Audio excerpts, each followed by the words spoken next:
right, international trade. Again, this chapter builds on everything that we've been doing clear back. So, how does the world decide how much any given country imports or exports and what goods they import or export? Who benefits? Who is harmed by trade? Are there people who are harmed by trade? And do the gains, if any, outweigh the losses, if any? When policymakers decide to restrict imports, who benefits? When they decide to restrict those imports, are there losers? Who loses? How big are the losses? Do the losses outweigh the gains, or do the gains outweigh the losses? Are we screwing things up unnecessarily? Okay? And arguments exist in favor of trade restriction. What are those arguments? Do they hold true? What are the counter-arguments against those arguments in favor of trade restriction? Those are the things you're going to have to know to pass the quiz. All right. So, how do we decide what to trade? You trade what you have a comparative advantage in. Comparative advantage means you have the lowest opportunity cost. Okay? All right. Both countries will benefit from trade if they trade goods for which they both have the lowest opportunity cost. If a nation decides to trade a good for which it does not have the lowest opportunity cost, it's not going to benefit as much from the trade. That doesn't mean it won't benefit at all. It's just not going to benefit as much. I'm only seeing Kat is gone today. Is that? And Nick. Got it. Okay. All right. So, to determine whether or not they're actually better off, we now have a tool to use to determine that. We can look at total surplus to see if they're better off from the trade. So, in order to do this, though, we have another thing to add to our graph. We have to think about world price. So far on our graph, we've had equilibrium price. We consider that to be our domestic price, our price within the country before we decide to engage with the rest of the world. So P sub W is price for the world. Price for the world.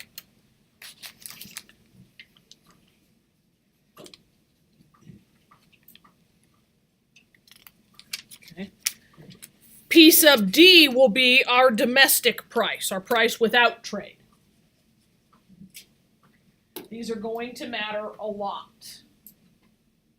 You have to draw your graphs big enough to be able to read the labels, to be able to read the graph properly.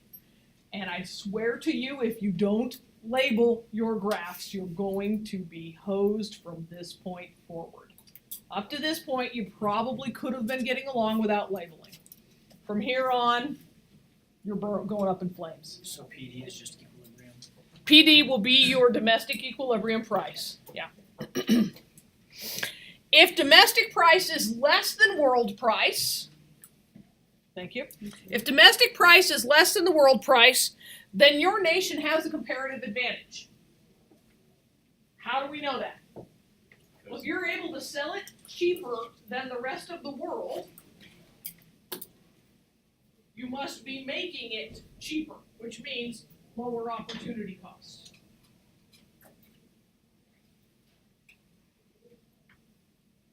So, conversely, if your domestic price is higher than the world price, then somebody else in the world has the comparative advantage.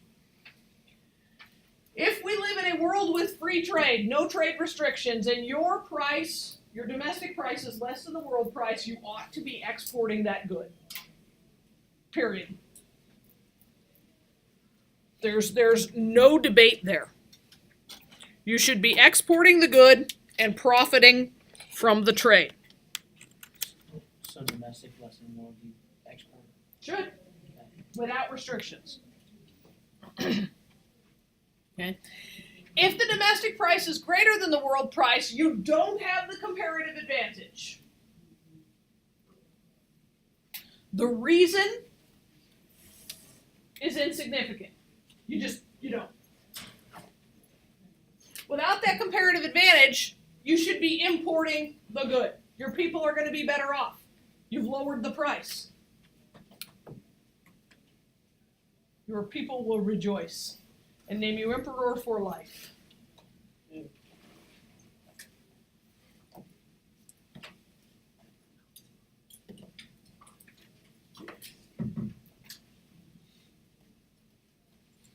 So in theory, if every country trades like they're supposed to, everybody should be able to buy and sell something at the world price. Yes. Barring trade restrictions. That messes everything up.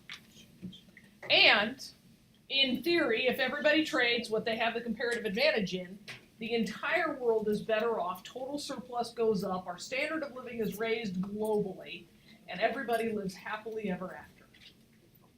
And Donkey marries the dragon. So if the world price is more, then they need to be exporting and like selling it to If the world price is higher than the domestic price, yes, you export. Your suppliers then gain that greater profit. But if your price is greater than the world price, you should keep it there because you don't want to be, or you should import. You should import it to lower the price to your people. All right. So, there are different kinds of economies in the world. We're going to operate on the assumption that a small economy is going to be a price taker. Let's define price taker. Their economy is so small, meaning what they contribute to the global economy is so insignificant that their entry or exit from the global market makes no difference. Okay? This is like our perfectly competitive thing, where one firm entering or leaving the market didn't impact anything in the market. Small economies, meh. Okay? Whether or not the nation of Vanuatu is trading on the global scale matters not at all in the world markets. Whether or not the nation of China is trading on a global scale matters a whole heck of a lot. Okay? Tuvalu, Seychelles, not so much. Right? The many islands of Micronesia, small nations, no matter. The United States, gonna change things a little bit.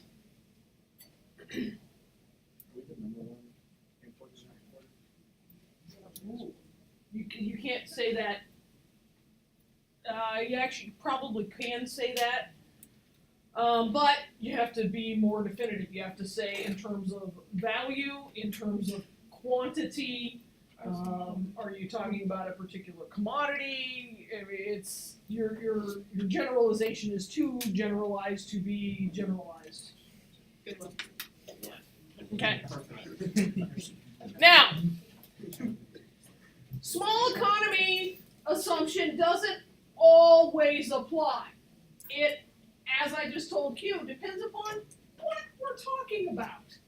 If the nation of Vanuatu is the only nation in the world that produces commodity double Z, then whether or not they're trading it on the world market is going to matter in terms of that commodity.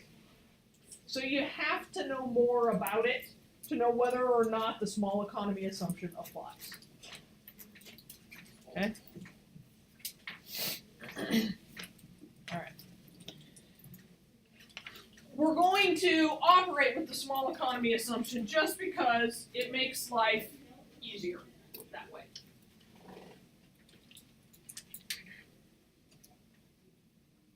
All right.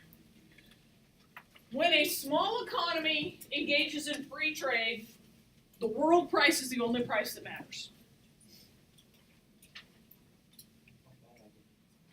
When a small economy engages in world trade, the world price is the only price that matters. This is non-negotiable.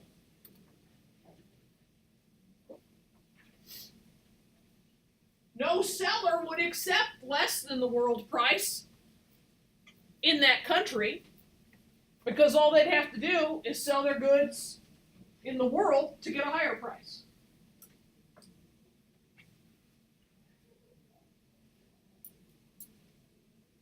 Just put it on eBay. Make that world price. No buyer in that country is going to pay a higher domestic price because all they would have to do is go to the world market and buy it at the lower price. Buy it on eBay.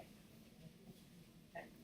Guys, the equalizing power of the internet for consumers, for individual consumers, has been tremendous. Your ability to stand in the aisle at a store and check the prices of the competitor stores for any good in real time is huge.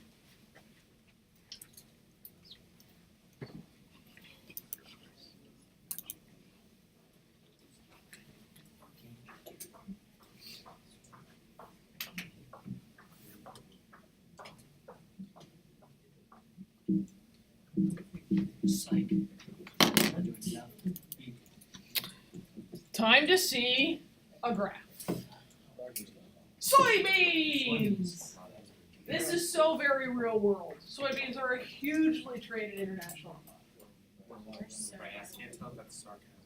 No. No, it's No, that's there's serious. used a Very lot. serious. Like almost everything you do is soybeans. Okay. So, domestically, our equilibrium price is $4 a bushel. Okay. We're going to trade 500, and I'm going to assume million bushels, but whatever. 500 bushels. We'll just keep the figures easy. $4, 500 bushels. Domestically. The world price is $6 a bushel. If our nation allows world trade, allows international trade, you, as Farmer Joe, are stupid to not sell your soybeans internationally. If you do not, you are foregoing that $2 per bushel. And somebody domestically would love to buy them.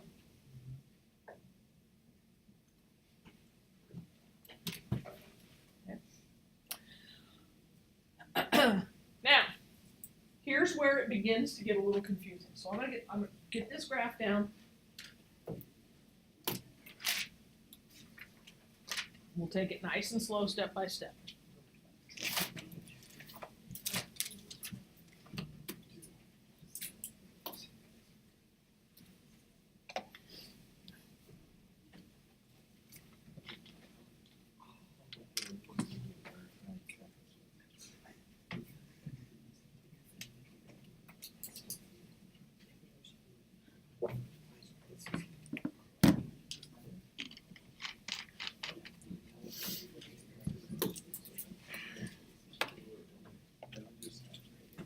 Okay, I assume from the level of conversation we've got the graph down.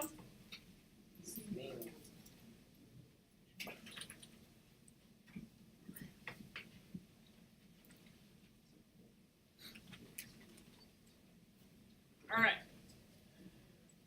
So, domestically, we're going to sell 500 bushels at $4. This demand curve represents what demand? Domestic demand. So if we engage in world trade, and the price now is $6, domestically we're only going to sell 300 bushels. Okay, no problem. You're thinking, what happens to those extra 200 bushels? Those extra 200 bushels are irrelevant because at $6 a bushel, we are willing to sell 750 bushels. We're going to sell 250 more bushels as a result of world trade, and we're going to sell them at a higher price. Tell me the farmers are not rejoicing. So the domestic demand curve would be up down. Or No, the domestic world, demand curve did not shift. The world demand curve would be at that. No, you don't know that. You know that we are willing to sell 750 bushels at $6 a bushel. But we don't. Willing. We have not established global demand. So you don't know you'll actually sell it. Well, we can assume that we will since the world price is set at $6. Wait, but Why can you assume?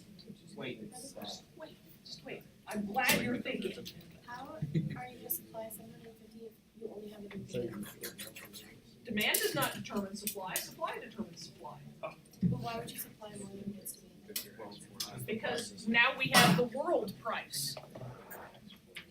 the demand curve that you see right now. The curves did not change. You'll supply at any point on the curve based upon what price it is. So the price is $6. So at $6, our quantity supplied is 750. Think back to original supply and demand. So we just changed the price. Okay. Dayton, so 300 is demand for domestic demand so at the rest $6 of 450 is tradable. is tradable. Yes. That is an important point.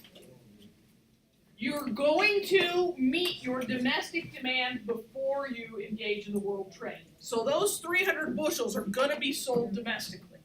And what Dayton said is correct. This remaining 450, the difference between the supply, the quantity supplied, and the quantity demanded, that remaining 450 is what we have to put out on the world market. Are domestic consumers like people within your own country? Yes. Like, is that what it's saying? Is Yes. you're selling 300 in your own country and the rest is left for the world? Yes. Oh, okay. That makes sense. What was your question, Q? And so those 450 are, there's no like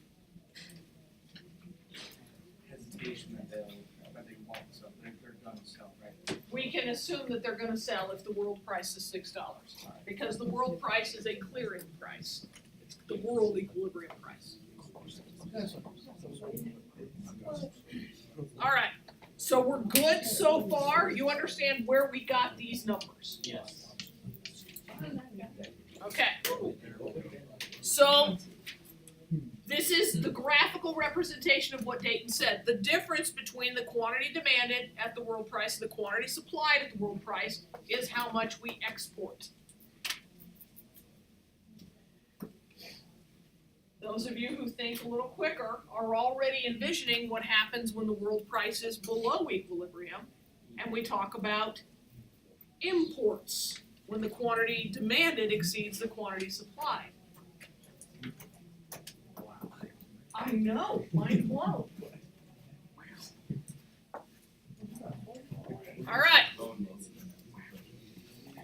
surplus time, Yes. you think. Uh, All right, Hey, without trade, so ignore this line. Without trade, consumer surplus is here. Without trade, producer surplus is here. Without trade, total surplus is here. Yes. With trick. All concrete, right? You've mastered this. Yes. That was 2 chapters ago. We're so done with that. Oh, yeah, Last chapter was taxation. Like total surplus was 2 chapters ago. We just use total surplus with All right, with trade, consumer surplus, remember, is below the demand curve and above the price. So consumer surplus greatly diminished. Yes. Uh-oh. Wait a minute, we want to maximize surplus and we just cut consumer surplus by like 2/3. But producer surplus is above the supply curve and below the price. Booyah! We just created surplus that was impossible before in this D triangle. Nothing is. It was impossible until we engaged in world trade. That's why you're Now- America. So the producers are all better off, but the consumers are getting messed over. But there's places where it's. But if the producers are better off, we understand from the circular flow, that eventually the consumers will be better off. is domestic surplus though, or is that the world? It's domestic surplus. We Oh, call so it- that's not included. Right. So our total surplus is increased by the area of triangle D. Yay! Trade made us better off. Don't get chatty here, guys. Next. We got next. I've got to give people time to write this down. Send it. Staying hungry for info. I've lost my water. All right. So D represents our gains from trade. We are better off.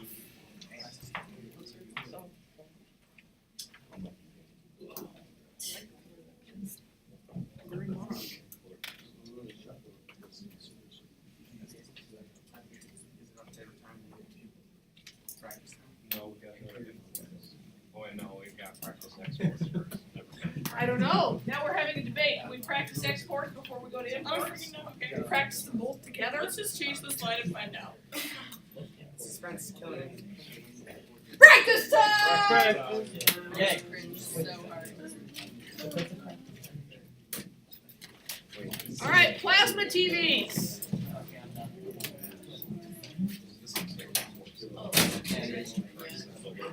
Yes, you should write this down.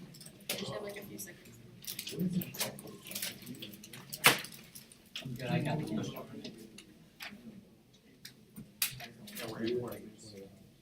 Do your girlfriend's homework. No, I have to teach her how to do it. Oh my God! By text during my class. Oh, I already know the answer. Rude. Yeah. Okay. She's now a teacher of law. What He's still in college.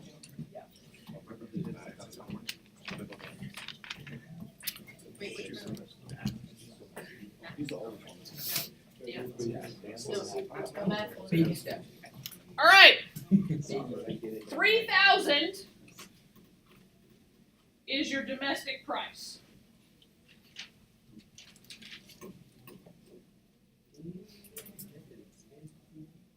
$3,000 is your domestic price.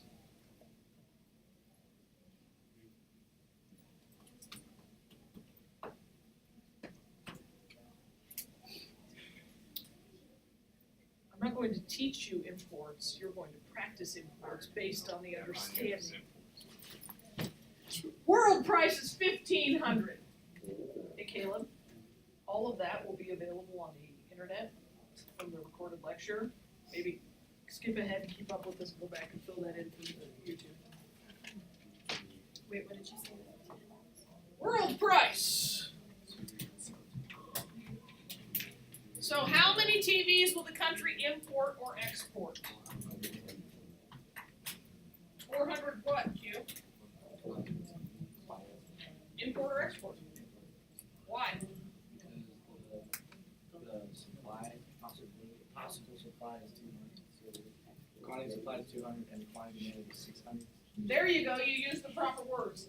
At the world, okay, so here's your statement.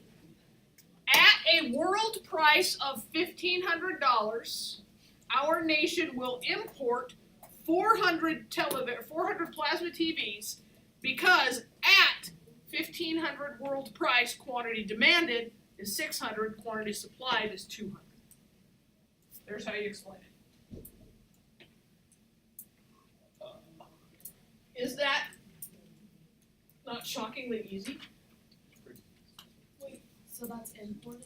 That's imported. And then could you figure out exported from the same graph or not? Well, you could figure out exported from the same graph, but not with a world price that's below the domestic price. Okay, it'd have to be. Because look, quantity demanded, all you have to do is read it. Quantity demanded exceeds quantity supplied. So why would I export when I'm already not supplying enough for my own country? So if the, wait, what's the right one? World price. So if the world price is lower, you're importing. Right, but you don't have to memorize that. You do not have to, guys, stop talking. You do not have to memorize that if the world price is below equilibrium, you have to import.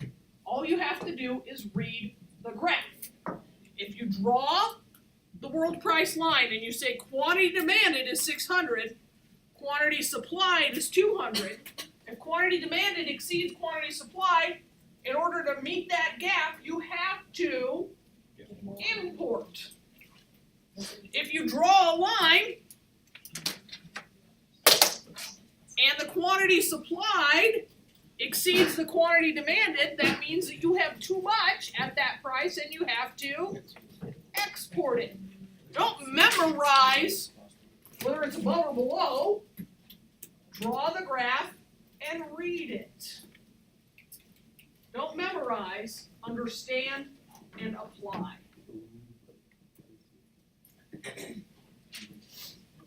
Now, here's the real info. Where's consumer surplus, producer surplus, and total surplus with trade and without? Scott? Consumer surplus would be A, B, and D, which would be, or I guess you could call it C, so. Wait a minute, we better label. Yeah, I wanna, can I label it?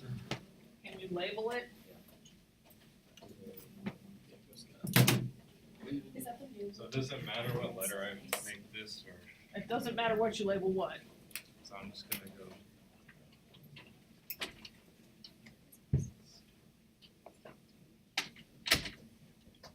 This is consumer surplus and this is producer surplus.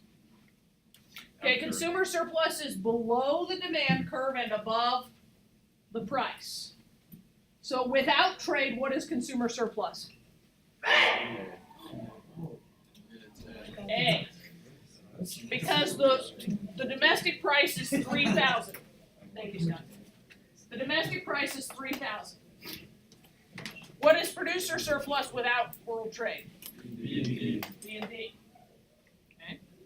With world trade, what is consumer surplus? A, B, and C. Oh, with importing, our consumers are way, way, way better off, aren't they? Yeah. And who kind of gets hosed? Producers. Because their surplus is D. Where are our gains from world trade represented? In triangle C. All So right. for world trade, you give up D to get C. You don't give up D. The producers give up B as part of their surplus. It becomes part of consumer surplus, and C is added to consumer surplus. You don't give it up. You just reallocate the surplus.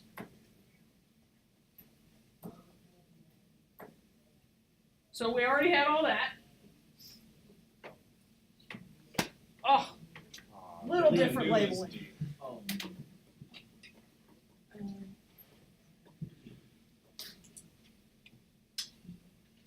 I just wanted to go in order. I understand.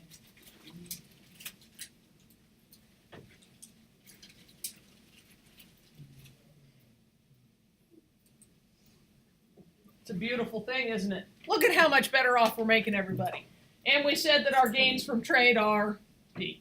Yes, ma'am. Can we get our other quizzes back before our next quiz? Before the unit test, yes, you'll have them back. Okay. As long as people who haven't taken them yet will get them taken.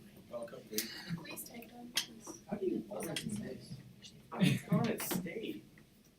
Do this again? Hey, Andrew, I was gone, I took mine I wasn't here on Friday. Oh, on Friday. we're gonna find it. Hey, I can take mine tomorrow. Tomorrow after school.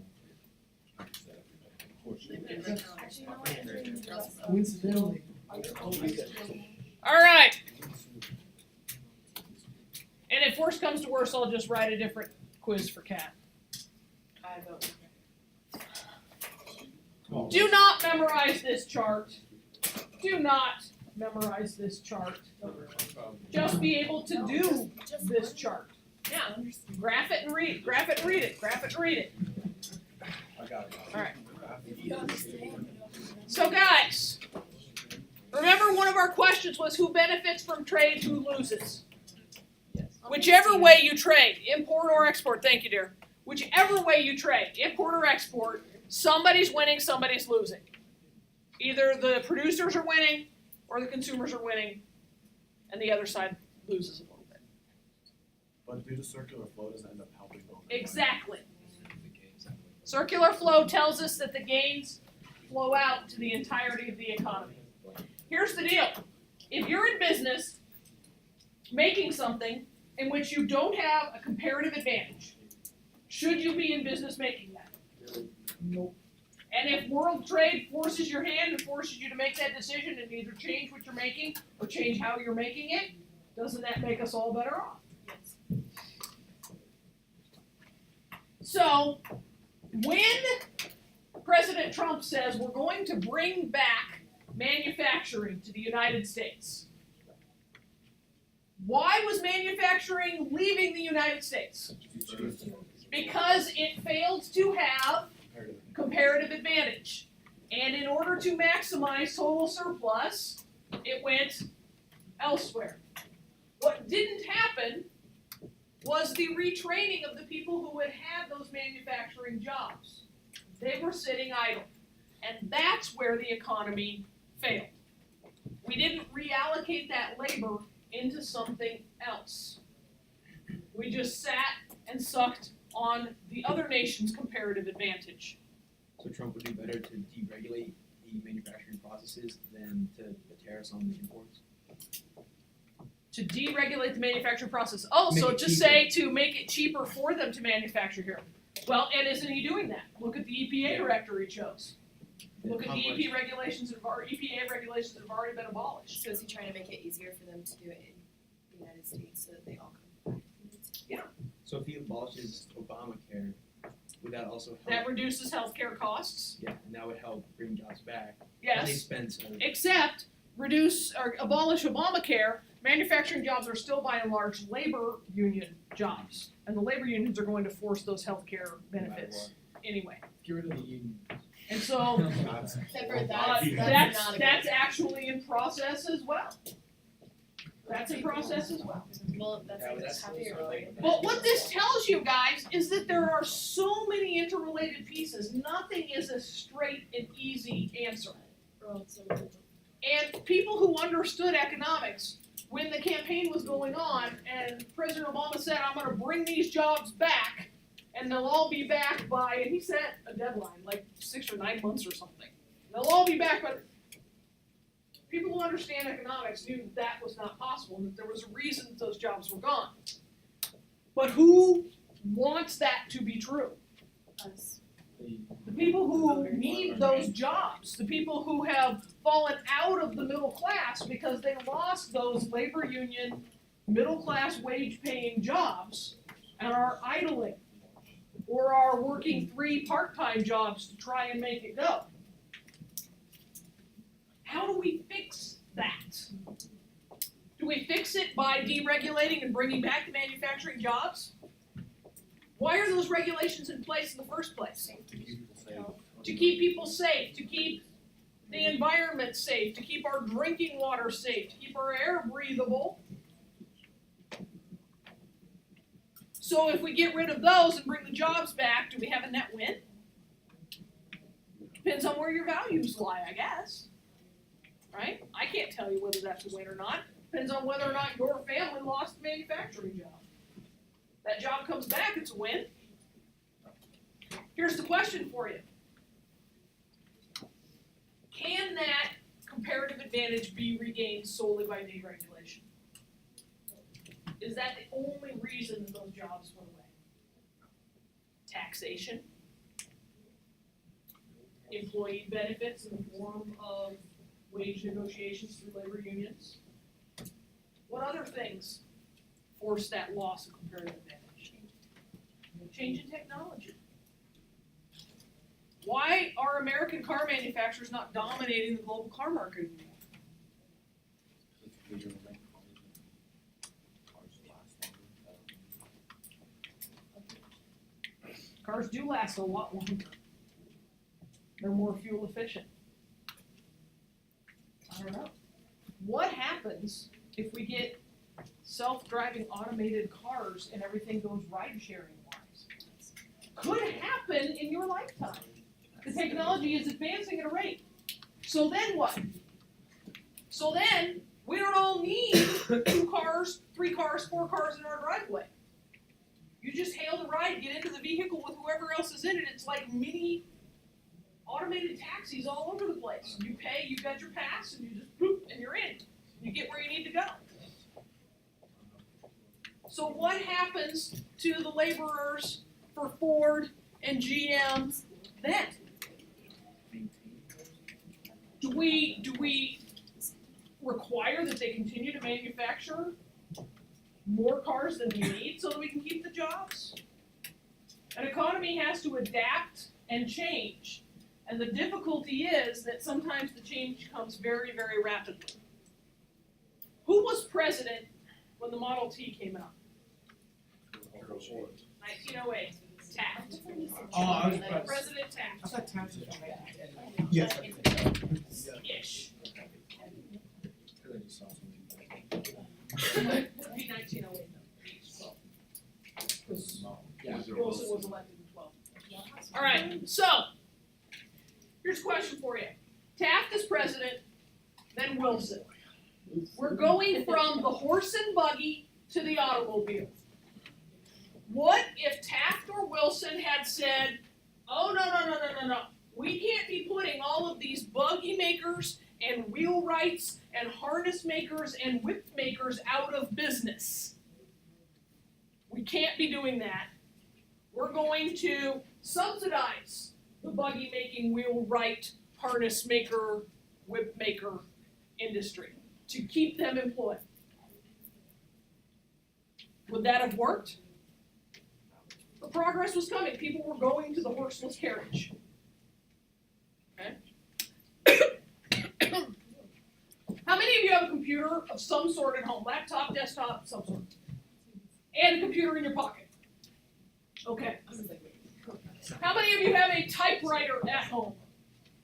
And have ever seen it used in your lifetime?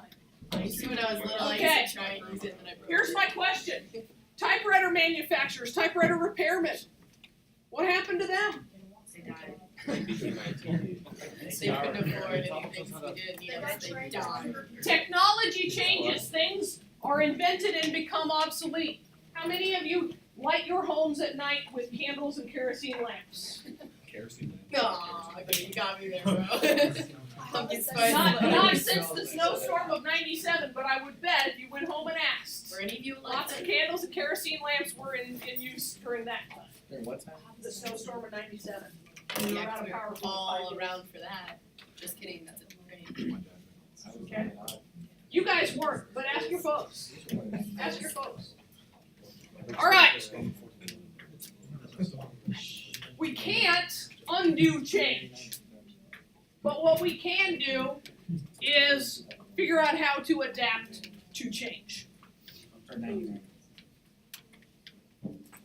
All right. International trade gives us more goods. Holy cow. How many bananas would be in your diet if we didn't have international trade? None. Like maybe one. None. None.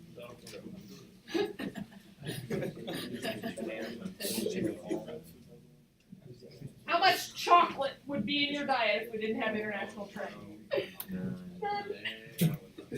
Oh, life would be sad.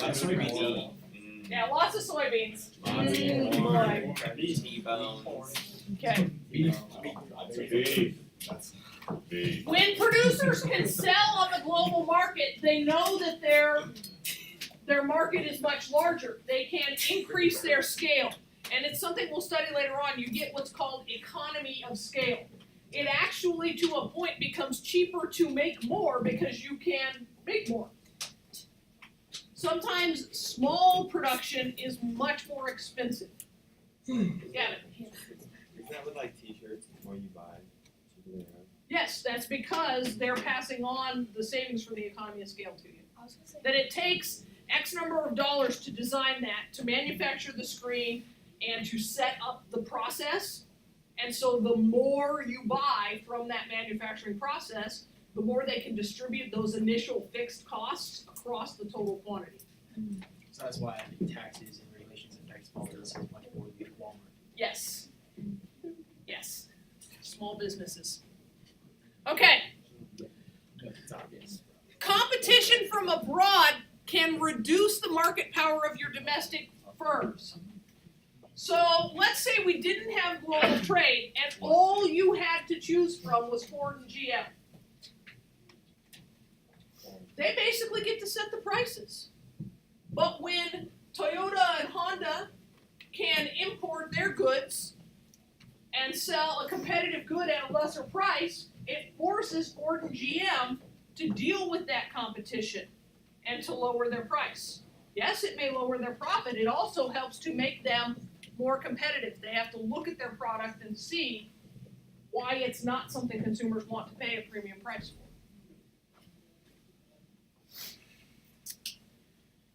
Trade is good all around. You guys should understand this from world history.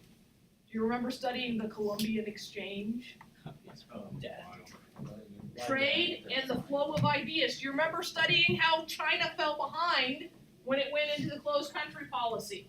And then it had to catch up, and it was too late to catch up, and all of the foreign countries had their fingers in there, and basically brought China down through the foreign involvement.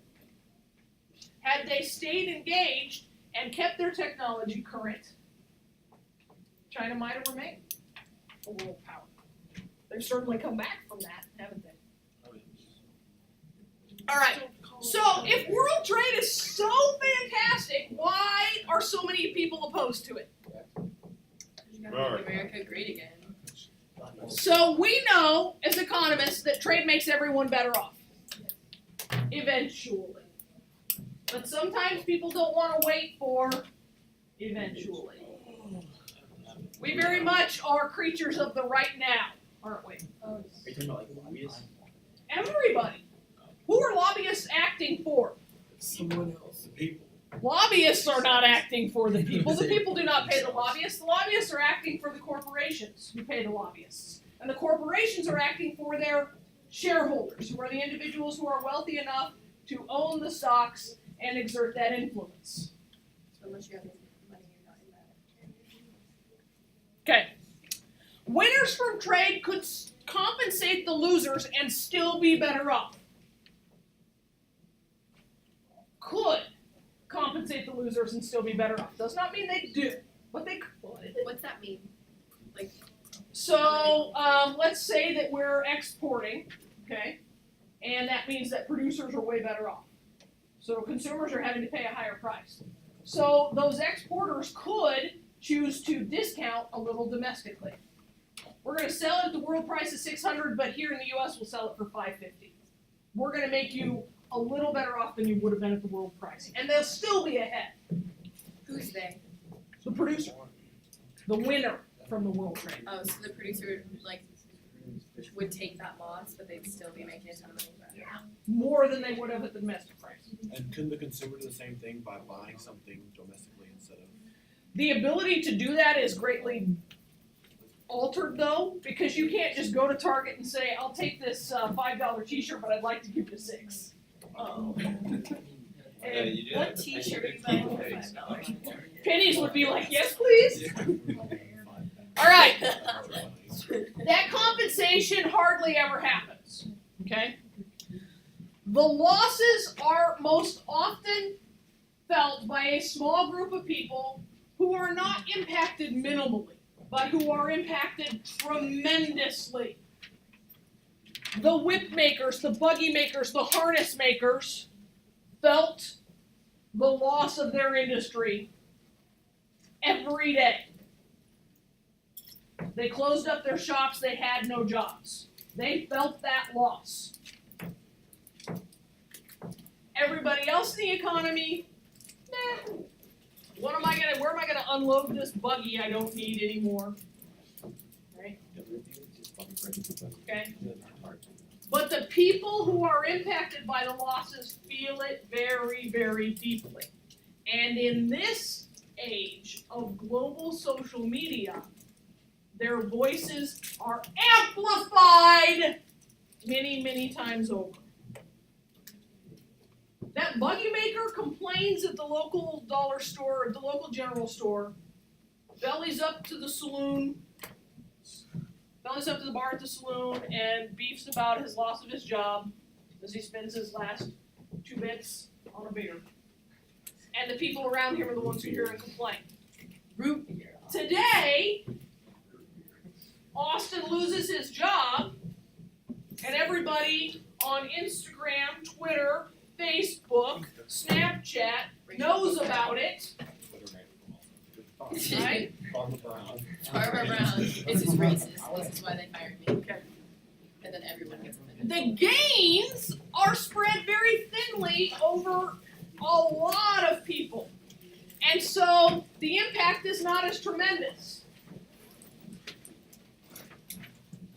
Wow, I got my car $400 cheaper than I thought I would. That's fantastic for me. Do I trumpet it all over the place? Probably not. But if 150,000 people talked about how they got their car cheaper than they thought they would, do you see the difference? The loss of your job destroys your life. Buying a plasma TV for a few $100s cheaper Is the best It's a thing nice that ever bonus. happened